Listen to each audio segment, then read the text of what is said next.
ജയറാമിന്റെ ഏറ്റവും ഇഷ്ടപ്പെട്ട സിനിമ ചോദിച്ചാൽ നമ്മൾ ആദ്യം പറയുന്ന പേരുകളൊന്നായിരിക്കും മേലെപ്പറമ്പിലാണ്. മേലെപ്പറമ്പിലാണ് വീട് മൈ ഫേവറേറ്റ് ഫിലിം. എന്നാൽ ഈ സിനിമ 2 തവണയാണ് തമിഴിലേക്ക് റീമേക്ക് പോയത്, അതും 2 വ്യത്യസ്ത കാലഘട്ടങ്ങളിൽ. രജനീകാന്തിന്റെ എക്കാലത്തെയും വലിയൊരു ഹിറ്റ് സിനിമയായിരുന്നു ഭാഷ. ഈ സിനിമയെ സോമ എന്ന പേരിൽ കന്നഡയിൽ ജഗ്ഗേഷ് റീമേക്ക് ചെയ്തിരുന്നു. ഈ സിനിമ റിലീസ് ആയതിന്റെ പിറ്റേ വർഷം കൊട്ടിഗൊബ്ബ എന്ന പേരിൽ വിഷ്ണുവർദ്ധനും ഈ സിനിമ റീമേക്ക് ചെയ്തു. അതായത് ഭാഷയ്ക്ക് 2 റീമേക്കുകൾ കന്നഡയിലുണ്ടായി. ഇതേപോലെ നമ്മുടെ തന്നെ മലയാളത്തിലെ ഒരുപാട് സിനിമകൾക്ക് 2 തവണ വീതം പല ഭാഷകളിൽ റീമേക്ക് ഉണ്ടായിട്ടുണ്ട്. ഒന്ന് 90 കാലഘട്ടങ്ങളിൽ എടുക്കുന്നു, പിന്നീട് മാറ്റുന്നു, പുതിയ ടെക്നോളജികൾ വെച്ച് വീണ്ടും ഒന്ന് റീമേക്ക് ചെയ്യുന്നു. അങ്ങനെ 2 തവണ റീമേക്ക് ചെയ്യപ്പെട്ട മലയാള സിനിമകളെ കുറിച്ചാണ് ഇന്ന് ഈ വീഡിയോയാണ് നമ്മൾ നോക്കാൻ പോകുന്നത്. വീഡിയോയിലേക്ക് കടക്കുന്നതിന് മുമ്പ് നിങ്ങൾ ഏറ്റവും ഇഷ്ടപ്പെട്ട റീമേക്ക് ചെയ്ത മലയാള സിനിമ ഏതാണെന്ന് ഒന്ന് കമന്റ് ഇട്ടേക്കണേ.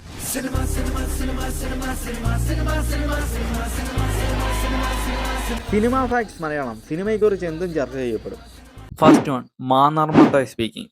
1995 മാണി സി കാപ്പൻ സംവിധാനം ചെയ്ത് മുകേഷ് ഇന്നസെന്റ്, സായികുമാർ എന്നിവർ പ്രധാന കഥാപാത്രമായിരുന്ന സിനിമയായിരുന്നു മാന്നാർ മത്തായി സ്പീക്കിംഗ്. വാണി വിശ്വനാഥിന്റെ ഫസ്റ്റ് സിനിമ കൂടിയായിരുന്നു ഈ ചിത്രം. കാശിന് വേണ്ടി ഒരു നാടക ട്രൂപ്പ് തുടങ്ങുകയും പിന്നീട് പല പല പ്രശ്നങ്ങളിൽ അവർ ചെന്നുപെടുന്നതുമായിരുന്നു മാന്നാർ മത്തായി സ്പീക്കിങ്ങിന്റെ കഥ. എന്നാൽ ഇതിൽ നിന്നും വ്യത്യാസങ്ങൾ പലത് വരുത്തിയാണ് ഈ റീമേക്കുകൾ വന്നത്. ഈ ചിത്രം തെലുങ്കിലേക്ക് 2008 ബ്രഹ്മാനന്ദം ഡ്രാമ കമ്പനി എന്ന പേരിൽ ഒന്ന് റീമേക്ക് ചെയ്താൽ,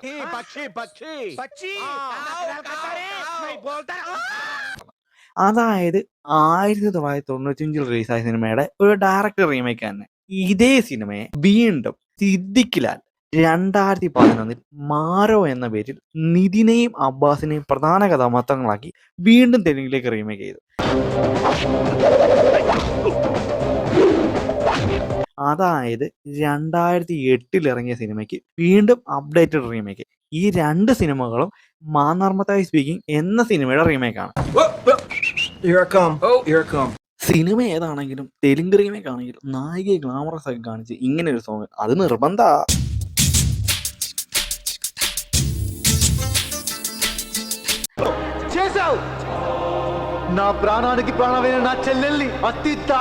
അതായത് ഒരു സിനിമയ്ക്ക് 2 റീമേക്കുകൾ. മാന്നാർ മത്തായി സ്പീക്കിംഗ് എന്ന സിനിമയ്ക്ക് ഒരു ഭാഷയിൽ തന്നെ 2 തവണ റീമേക്കുകൾ സംഭവിച്ചു. Next one, in Harihar Nagar. 1990 Siddique Lal സംവിധാനം ചെയ്ത് മുകേഷ്, സിദ്ദിഖ്, അശോകൻ, ജഗദീഷ് എന്നിവർ പ്രധാന കഥാപാത്രമായി വന്ന സിനിമയായിരുന്നു ഇൻ ഹരിഹർ നഗർ. 4 ചെറുപ്പക്കാർക്ക് ഒരു പെൺകുട്ടിയോട് ഇഷ്ടം തോന്നുന്നു. ഇവർക്ക് എല്ലാവർക്കും ഇവളോട് ഫ്രണ്ട്സ് ആണ്. അതിനുവേണ്ടി കാണിക്കുന്ന പരാക്രമങ്ങളും പിന്നീട് ഇവർ ഓരോ കുഴപ്പത്തിൽ ചെന്ന് ചാടുന്നതുമായിരുന്നു ഇൻ ഹരിഹർ നഗറിന്റെ കഥ. പക്ഷെ അതും ഇപ്പൊ നമ്മുടെ തലയില. എന്റെ ദൈവമേ, ഞാൻ പറഞ്ഞില്ലേ നമുക്ക് ഈ നാട് വിടാവുന്ന, ഇല്ലെങ്കിൽ എല്ലാരും കൂടെ നമ്മളെ കൊല്ലുവടാ. ഈ സിനിമ പല ഭാഷകളിലേക്കും റീമേക്ക് പോയിട്ടുണ്ട്. ഇവയ്ക്ക് 2009 ടു ഹരിഹർ നഗറും 2010 ഇൻ ഗോസ്റ്റ് ഹൗസിനും എന്ന പേരിലും ഇതിൻ്റെതായ സീക്വലുകൾ വന്നു. എന്തായാലും 1990 ഇറങ്ങിയ ഈ സിനിമയ്ക്ക് 1992 പർദ ഹെ പർദ എന്ന പേരിൽ മീനയെ പ്രധാന കഥാപാത്രമാക്കി ഹിന്ദിയിൽ ഒരു റീമേക്ക് വന്നിരുന്നു. ഈ സിനിമയെ വീണ്ടും 2007 പ്രിയദർശൻ ധോൽ എന്ന പേരിൽ ഒരു അപ്ഡേറ്റഡ് റീമേക്ക് ഉണ്ടാക്കി. ഈ സിനിമ അവിടെ ഫ്ലോപ്പ് ആയിപ്പോയി. എന്നിരുന്നാലും 1990 ഇറങ്ങിയ ഇൻ ഹരിഹർ നഗറിന് 2 വ്യത്യസ്ത കാലഘട്ടങ്ങളിൽ റീമേക്ക് വന്നു.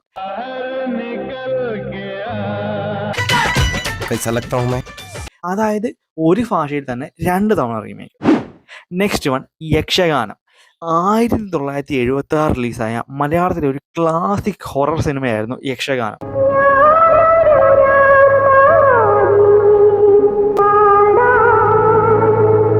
ഈ സിനിമ സംവിധാനം ചെയ്തത് ഷീലയായിരുന്നു. പുതിയൊരു വീട്ടിലേക്ക് താമസം മാറി വരുന്ന ഒരു ഭാര്യയും ഭർത്താവും, ഇവർക്ക് ഒരു സഹോദരനും. ഇവർ ഈ വീട്ടിൽ വെച്ച് ഒരു പ്രേതബാധ കൂടുന്നതായിരുന്നു ഈ സിനിമയുടെ കഥ.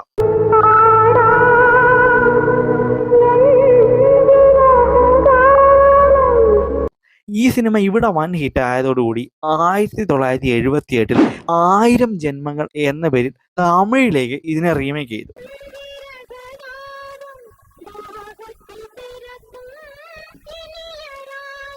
ലളിത, വിജയകുമാർ എന്നിവരായിരുന്നു ഇതിൽ പ്രധാന കഥാപാത്രങ്ങളെ അവതരിപ്പിച്ചത്.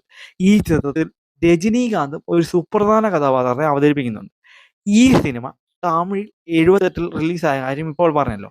ഈ സിനിമയെ വീണ്ടും 2014 റീമേക്ക് ചെയ്തു. അതാണ് നമ്മളിപ്പോൾ കണ്ടുകൊണ്ടിരിക്കുന്ന അരൺമനെ സീരീസിന് തുടക്കം കുറിച്ച ഫസ്റ്റ് അരൺമനെ സിനിമ. സുന്ദർ സി സംവിധാനം ചെയ്ത് അദ്ദേഹം തന്നെ പ്രധാന കഥാപാത്രത്തിന് വന്ന ഈ സിനിമ 1000 ജന്മങ്ങൾ എന്ന സിനിമയുടെ അപ്ഡേറ്റഡ് വെർഷൻ ആയിരുന്നു. இந்த காலத்துல போய் ஆவி கிவின்னு பயந்துகிட்டு അതായത് 1974 ഇറങ്ങിയ യക്ഷഗാനത്തിന് 2 റീമേക്കുകൾ ഉണ്ടായി. ഒന്ന് 70കളിലും ഒന്ന് 2014ലും ഒരേ ഭാഷയിൽ തന്നെ. നെക്സ്റ്റ് വൺ മേലെപ്പറമ്പിലാണ് വീട്. രാജസേനൻ സംവിധാനം ചെയ്ത് 1993-ൽ ജയറാം, ശോഭന എന്നിവർ പ്രധാന കഥാപാത്രമായി അഭിനയിച്ച സിനിമയായിരുന്നു മേലെപ്പറമ്പിലാണ് വീട്. ജയറാമിന്റെ കരിയറിനെ തന്നെ മാറ്റിമറിച്ചൊരു ഹിറ്റ് കൂടിയായിരുന്നു ഈ സിനിമ. കൊല്ലിത്തെങ്കി കൊന്ന എന്നാലും പറയാ ഇവളെന്റെ ഭാര്യ, ഞാൻ താലി കെട്ടിയ പെണ്ണ്.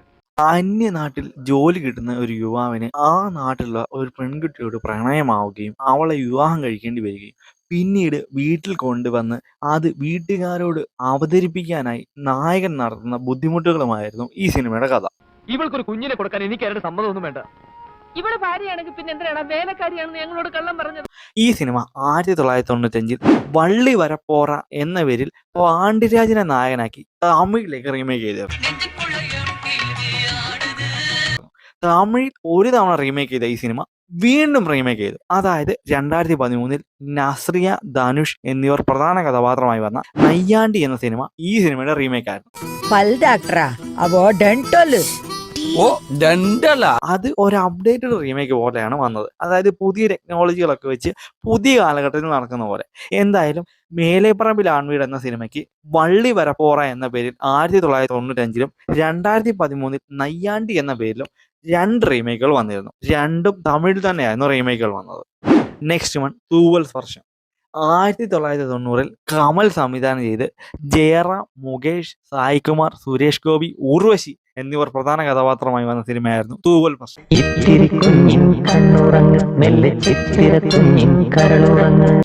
മലയാളത്തിൽ തന്നെ വലിയ ക്ലാസിക് കോമഡി സിനിമകളിൽ ഒന്നുകൂടിയായിരുന്നു തൂവൽ സ്പർശം.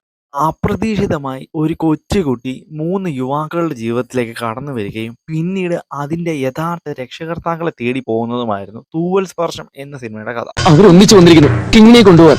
ആര്? അനന്തപത്മനാഭനും സ്ത്രീയും. ഈ സിനിമ 1997-ൽ തായമ്മ എന്ന പേരിൽ തമിഴിൽ ഒരു റീമേക്ക് വന്നിരുന്നു. ഈ സിനിമ അവിടെ വൻ ഹിറ്റ് ആയിരുന്നു. ഇത് കൂടാതെ ഈ സിനിമയ്ക്ക് 2001-ൽ സത്യരാജിനെ നായകനാക്കി വടിവേലു, രമ്യ കൃഷ്ണൻ തുടങ്ങി വൻ താരനിര അണിനിരക്കി പി വാസു സംവിധാനം ചെയ്ത് മറ്റൊരു സിനിമ കൂടി വന്നിരുന്നു.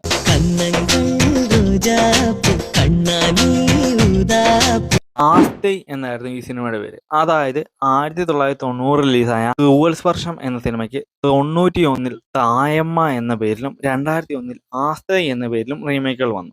Next one Abhimanyu. 1991 റിലീസായ പ്രിയദർശൻ, മോഹൻലാൽ കോംബോയിൽ വന്ന ഒരു ഗ്യാങ്സ്റ്റർ സിനിമയായിരുന്നു അഭിമന്യു. ഈ സിനിമയ്ക്ക് പല ഭാഷകളിൽ അല്ലെങ്കിൽ ഈ സിനിമയ്ക്ക് ഒരുപാട് ഭാഷകളിൽ റീമേക്ക് ഉണ്ട്. അക്കൂട്ടത്തിൽ ഒന്നായിരുന്നു 1999 റിലീസായ വിജയുടെ നെഞ്ചിനിലെ എന്ന ചിത്രം. ഇതൊരു ഡയറക്റ്റ് റീമേക്ക് എന്ന് പറയാൻ പറ്റില്ല, എന്നാലും അതിന്റെ അതേ തീം എടുത്ത ഒരു അഡാപ്റ്റേഷൻ സിനിമയായിരുന്നു. അതായത് അഭിമന്യു എന്ന സിനിമയുടെ ഒരു അഡാപ്റ്റേഷൻ ആയിരുന്നു നെഞ്ചിനിലെ എന്ന സിനിമ. ചെറിയ ചെറിയ മാറ്റങ്ങളൊക്കെ വരുത്തി ഈ സിനിമയെ വീണ്ടും 2006-ൽ സുന്ദർ സിയെ നായകനാക്കി തലൈനഗരം എന്ന പേരിൽ റീമേക്ക് ചെയ്തിരുന്നു.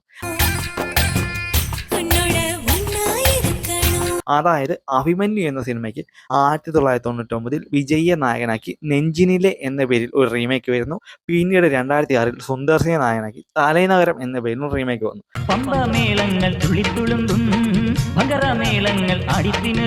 എന്തായാലും തലൈനഗരത്തിന് വീണ്ടും സീക്വലായി 2023-ൽ തലൈനഗരം 2-ഉം വന്നിരുന്നു. ഈ തലൈനഗരം 2 വന്നതിനെ കുറിച്ച് ഇപ്പോൾ നമ്മൾ ഒരുപാട് വീഡിയോകൾ പറയുന്നുണ്ട്. അതുകൊണ്ട് വീണ്ടും പറയാൻ അങ്ങനെ അഭിമന്യു എന്ന സിനിമയ്ക്ക് 2 റീമേക്കുകളാണ് വന്നത്. മറ്റൊരു സംഭവം എന്തെന്നാൽ ഈ അഭിമന്യു എന്ന സിനിമ തന്നെ തമിഴിലിറങ്ങിയ നായകൻ എന്ന സിനിമയുമായി ഒരുപാട് സാമ്യതകളുണ്ട്. ശരിക്കും പറഞ്ഞാൽ നായകന്റെ അഡാപ്റ്റേഷൻ ആണോ അഭിമന്യു എന്ന് പോലും തോന്നിയിട്ടുണ്ട്. അങ്ങനെയുള്ള അഭിമന്യു സിനിമയ്ക്ക് 2 തവണയാണ് തമിഴ് റീമേക്ക് വന്നത്. അതൊക്കെ പിന്നെ അവരുടെ കാര്യം. 2 തവണ റീമേക്ക് ചെയ്യപ്പെട്ട മലയാള സിനിമകളെ കുറിച്ചാണ് ഇന്ന് ഈ വീഡിയോയിൽ നമ്മൾ സംസാരിച്ചത്. ഇതുപോലുള്ള ഇൻഫോർമേറ്റീവ് സിനിമ വീഡിയോസ് നിങ്ങൾക്ക് ഇഷ്ടമാണെങ്കിൽ മറക്കാതെ ഈ പേജും ചാനൽ ഒന്ന് ഫോളോ ചെയ്തേക്കണേ. അപ്പോൾ അടുത്തൊരു വീഡിയോയിൽ കാണാം. അതുവരെയും ബൈ.